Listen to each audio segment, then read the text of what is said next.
What up, fish friends? Michael here with Fresh Flow Aquatics. Today I'm going to be cleaning out my 75 gallon or 285 liter high-tech planted tank. Follow along if you're curious to see what it takes to keep a tank like this looking good.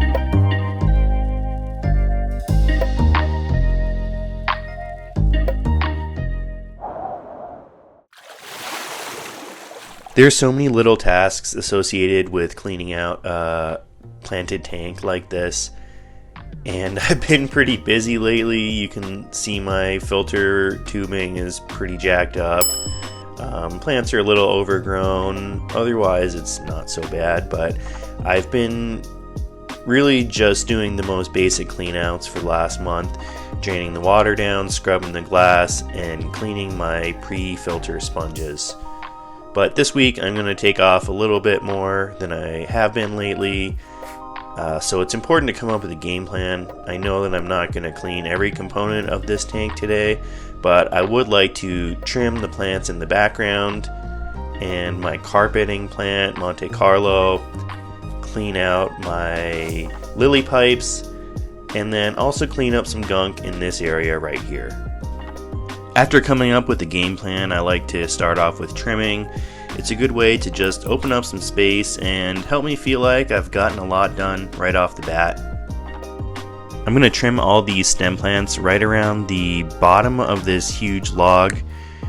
Reason being is that when you trim a stem plant, it'll usually send roots out under the node where you've clipped it, and it's not exactly the prettiest looking, but if all the heads grow above the log and all the roots are below, then it'll provide good habitat for the fish, lots of hiding spots, and thick, pretty stem coverage at the top. Sometimes I go through with my shears, that's good for these tall stems, and then other times I just use my hands, my fingertips. I clip with my nails and then pluck the heads off basically.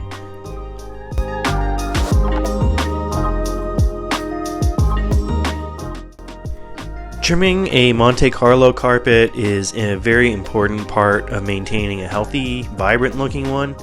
I've let this go too long before, and basically what happens is the Monte Carlo grows so thick that it blocks out light from the bottom, and you can kind of see that in some of the thicker spots already, and then it starts to die off, and then the next time when you go to trim it, you have a bunch of brown growth, dead, scrappy looking parts underneath.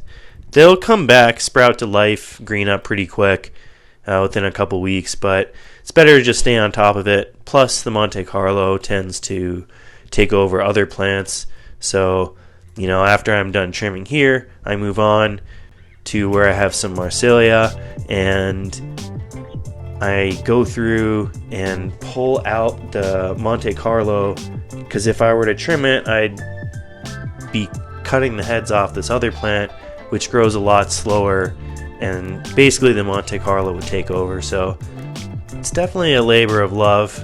I guess if you have a planted tank, you might feel the same way, but I do some of these little things that are kind of crazy when you think about it, but it's the only way to keep both these plants next to each other, which ultimately I want to do. Time to net up all the clippings. Pretty straightforward. Take a net and collect them. You could really reuse any of these clippings, even the Monte Carlo, just poke them back in the soil. I'm going to be replanting the heads of some of the stem plants. A lot of them I already have enough of, but the ones that I do want to replant, I'll just grab with some planting forceps and stick them back in the soil. Everywhere I've cut, 2 heads will grow out of a stem plant, and those heads I can replant like I'm doing now. It's actually kind of counterintuitive, but trimming is the best way to get your tank to fill out. I'm also going to cut back at some of this Bucephalandra. It's really slow growing, but eventually it has taken over some of these spots, and right here I'd like this just to be a little more open. And then this area over here, I'd like the wood to show a little bit more. So I'll just go ahead and you can either rip them off or cut them off. And these clippings are definitely ones that I'll be keeping and reusing.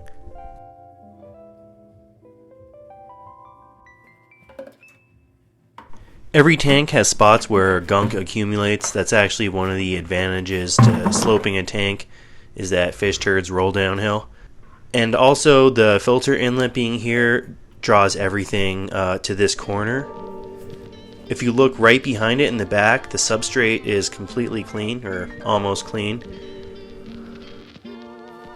I'm just using my narrow gravel vac.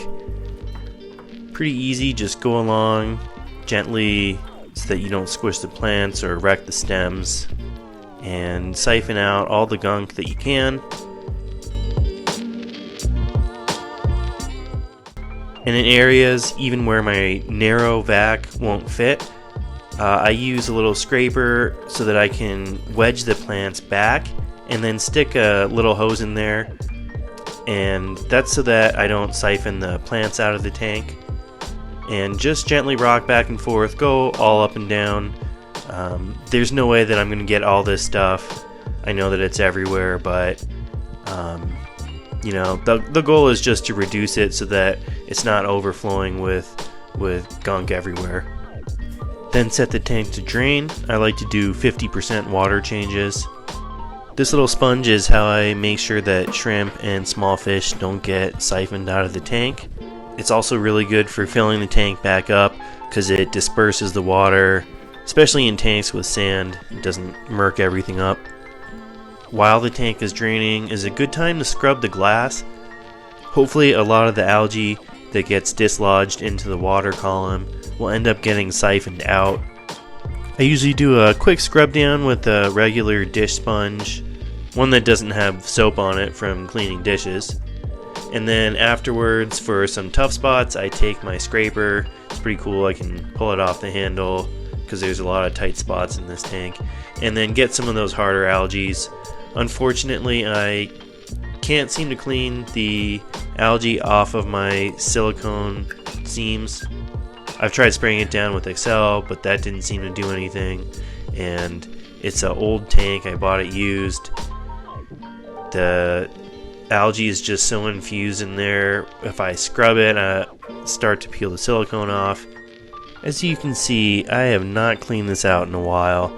I'm gonna pull the glass lily pipe off and throw it in my sink with some bleach water. I don't have any ratio, just a dash of bleach, and I'm gonna let it sit while I get some other stuff done.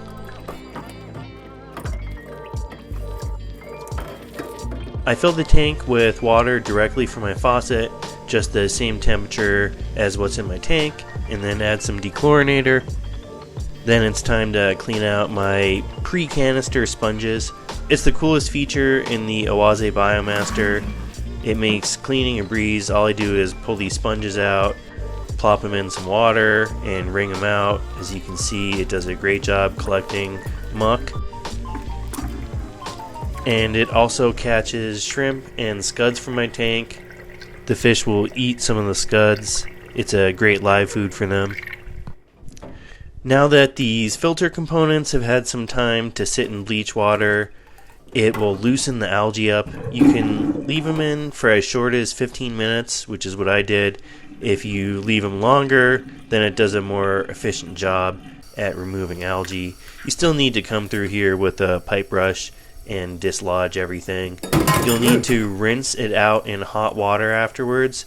Just make sure that you don't switch the temperature really quickly between hot and cold with glass products, and definitely don't pour boiling water on these pieces.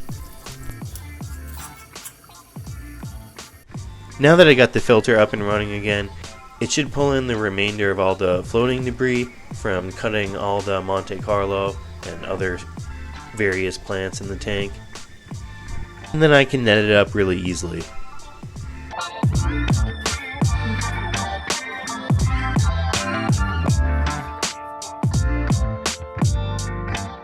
Last but not least, for a sparkling crystal clear finish, just wet the glass down with some water and wipe it off with a towel. This is such an underrated thing, but It makes the tank look so good afterwards, that crystal clear glass, like there's almost nothing there in front of you.